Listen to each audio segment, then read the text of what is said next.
Guess who's back? I am. All right, cool. Volume of cylinders today. A cylinder has two congruent parallel bases like a prism, only the bases are circles. So, a cylinder is not a polyhedron because it has curves on it. It's made up with circles. Base of a cylinder, two congruent parallel circles. Over here to the right, here's one base, here's another base. The height of the cylinder is going to be the perpendicular segment, sorry about the poor handwriting, that connects the two bases. Remember, a height has to be perpendicular to the base. It's got to form a right angle. So sometimes you might see it being this red segment here on the right side. That would be the height. Or I'm going to do it with dashed lines. It could be on the inside of the cylinder here. This would also represent the height. They're going to be the same length. They just might write it in two different places. Don't forget the definition of volume. Number of cubes that fit inside a solid. Whoop, whoop. Cool. So to find the volume of a cylinder, it's the same as a prism. Big B times H. Since they have two congruent parallel bases, cylinders and prisms use the same volume formula. Big B times H. Again, we're going to try and keep this as organized as we can for you. If you notice on the right side there, we have all the lines labeled. I like to start by identifying the base. If it's a cylinder, the base is always going to be a circle. So, bada bing, bada boom. Now, big B stands for the area of the base. If the shape of the base is a circle, how do I find the area of a circle? 2 pi r, pi times diameter, or pi r squared. Woo! Pi r squared! Good job. What's r stand for? Radius. Good. If I look closely at our picture, the radius of our circle is 3. So we're going to do pi times 3 squared, which gives us, oh no, an area of 9 pi.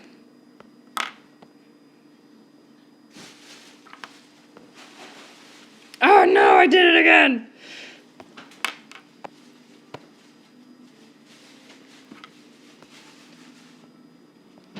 Nine pi. The height has to connect the two circular bases, so the height will be 8. We're going to leave these answers in terms of pi because it's way easier. Volume, big B, 9 pi, times the height, 8.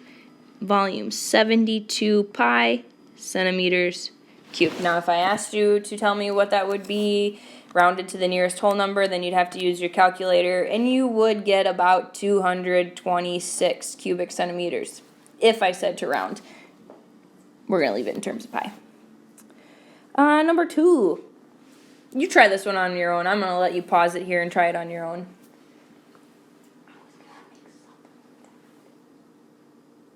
You won't be here anyway. Cylinder, shape of the base, circle. 1 circle, 2 circles.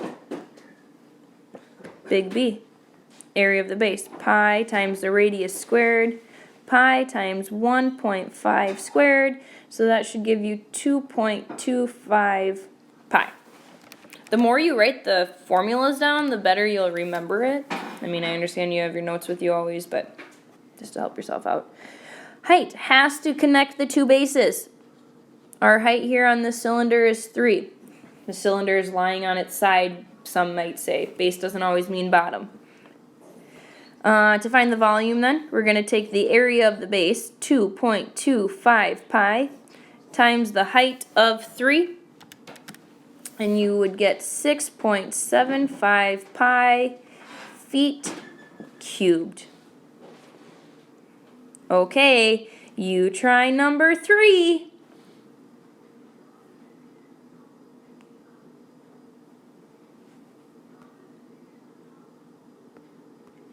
To cylinder, so the shape of the base is two congruent parallel circles here. Beep. To find the area of a circle, pi radius squared. Remember, radius goes halfway across the circle. So on this guy, the radius won't be 14, but it's going to be 7. So to find the area of our base here, we're going to do pi times 7 squared, which gives you 49 pi. The height of a cylinder must connect the two circular bases, so the height will be 4. To find the volume then, volume equals 49 pi times 4, 196 I believe. Oh yeah, you wouldn't believe me, but I did do that in my head. 196 pi centimeters cubed. Yay! We're done. Cool. If you're in Mrs. Carroll's class, I'll give you a bonus opportunity here. Bonus! Find the volume of a cylinder at your house. Take a video. Show me. Explain. Kind of like we were doing those flip grids. Make sure it's not a tapered cylinder. You want it to be like a regular cylinder, like a pop can or a Pringles can or something like that. Yeah, see what you can do. Mrs. Carroll's class. I don't know if the other teachers will do it. I don't even know if they're going to listen to this. Cool. Good luck. Have fun.